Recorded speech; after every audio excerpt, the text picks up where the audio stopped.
Blood flow and heart attack.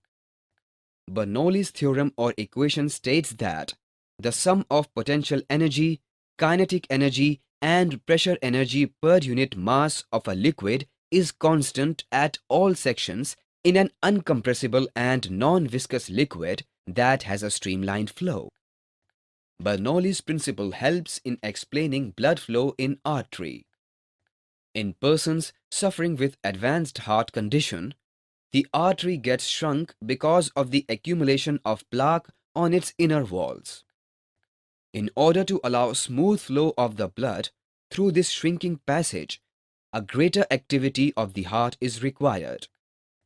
The speed of the blood flow in this region is raised, which lowers the pressure inside, and the artery may collapse due to this external pressure.